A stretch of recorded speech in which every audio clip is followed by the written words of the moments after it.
Good morning students, RPS online classes.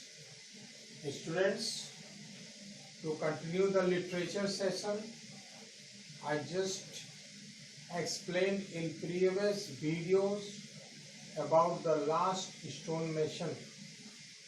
Last stonemason means अंतिम शिल्पकार.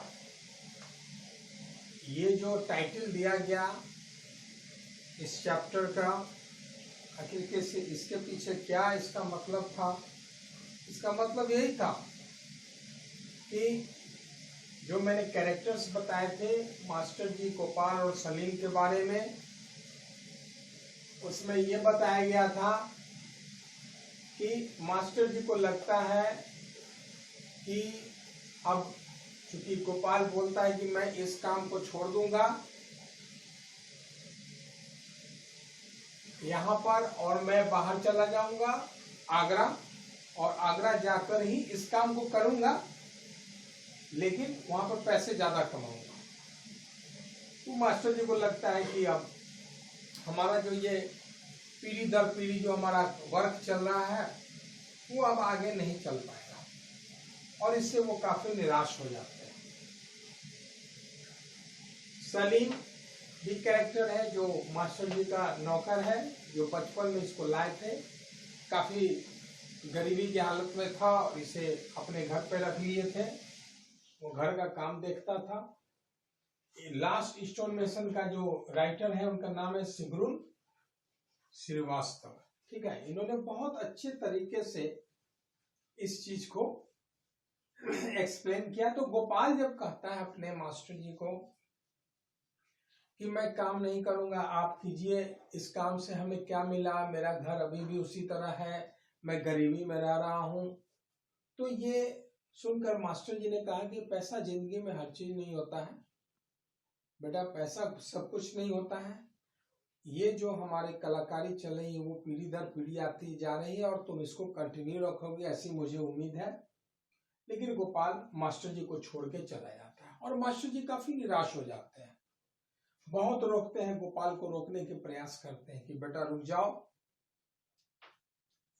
ये जो हमें मूर्ति पूरा करना है लॉर्ड कृष्णा का, वो कम से कम उसको पूरा करो. वो ये भी नहीं सुनता और उसको बीच में ही छोड़कर वो चला जाता है. ये देखकर मास्टर जी, चूंकि इनका उम्र बढ़ता नहीं जा रहा था, बढ़ चुका था और ये उतना काम नहीं कर पाते थे, तो सलीम मास्टर जी को सहारा देता है, काफी एश्योरेंस देता है, कंसोल करता है कि आप घबराइए नहीं, सब चीज ठीक हो जाएगा, और काफी इनकरेज करता है. तो ये सलीम का बहुत ही पॉजिटिव रोल था उसमें. एक मैंने लाइन कुछ दिया यहाँ, आई have practice secretly for almost 2 years. ये इसको जानने के पहले इस लाइन को आप इस बात को जाने, ये कब और किसने और किस वक्त कहा था. एक्चुअली में क्या हुआ था कि मास्टर जी अब निराश हो चुके थे और जब लॉर्ड कृष्णा की मूर्ति बनाते बनाते जो कभी एक बार बेहोश भी हो गए, सुधी नहीं थी, काफी कमजोरी महसूस हो रही थी.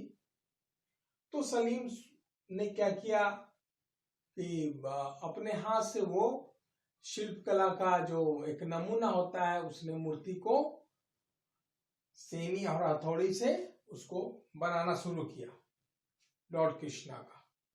तो मास्टर जी को कान में आवाज सुनाई दिया, दूसरे रूम से आवाज आ रही थी. तो मास्टर जी समझे शायद उनका बेटा गोपाल आ गया है, जो लॉर्ड कृष्णा की मूर्ति को और ठीक करने के लिए, जो इनकम्प्लीट था उसको फिनिश करने के लिए आया हुआ है.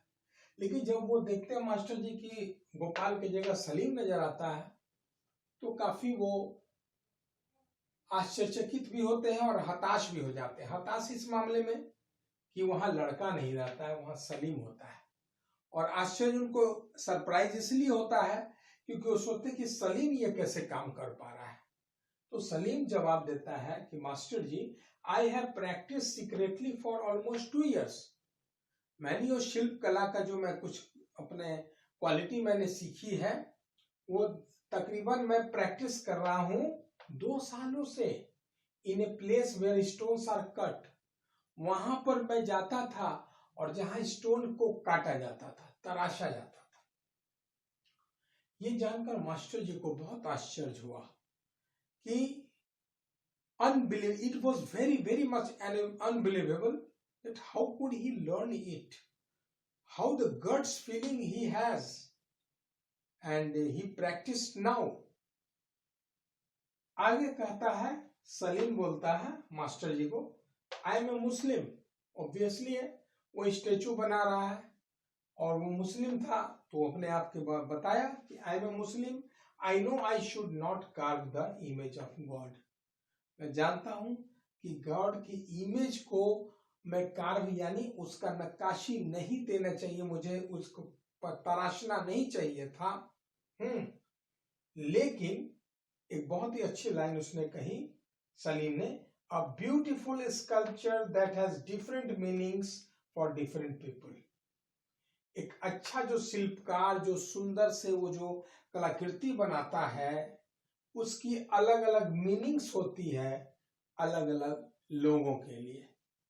यानी उसका कहना है कि कोई भी कलाकृति, कोई भी क्वालिटी वो धर्म, जात और मजहब से परे होती है। अगर हम शिल्पकार हैं, बहुत अच्छा हम मूर्ति रूप देते हैं, तो इससे हमारी जाति, हमारे धर्म, हमारे मजहब से कोई मतलब नहीं।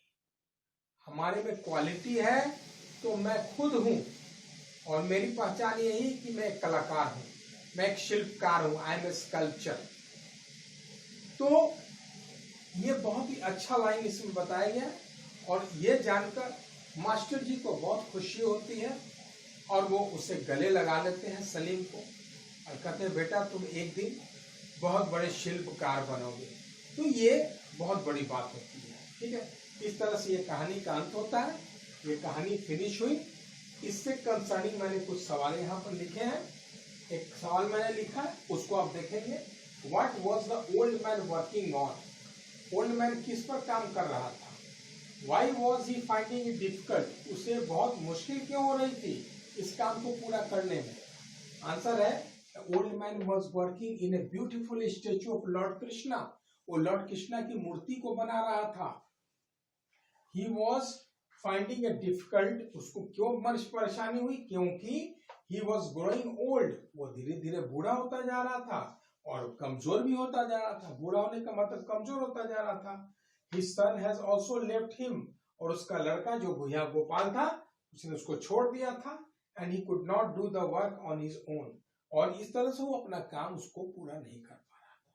इसलिए इस तरह से आप ये क्वेश्चंस आप अच्छी तरह से आपने देख लिया और इससे कंसर्निंग कुछ और सवाल होंगे मैं आपको और भी प्रोवाइड करूंगा। लेकिन कहानी का मैंने जो थीम बताया वो यही था कि मास्टर जी को लगता है कि वो अंतिम घड़ी है, अंतिम समय आ गया हुआ है उनकी कलाकारी का, अब इसको कोई आगे नहीं बढ़ा पाएगा। लेकिन जब वो सलीम को देखते हैं तो उनको इस बात का एश्योरेंस हो जाता है कि नहीं, कला अभी खत्म नहीं हुई, मरी हुई नहीं है, कला नहीं खत्म होता है और न कभी मरता है, कोई न कोई इसको आगे बढ़ाता है। इस तरह से मैंने आपको किया, इसको आपको नोट्स में तैयार, एग्जामिनेशन पॉइंट ऑफ व्यू से भी इंपॉर्टेंट है, ये सब आप देख लेंगे और मैं कुछ और चैप्टर के साथ अगले वीडियोस में फिर आऊंगा। Till then have a good day.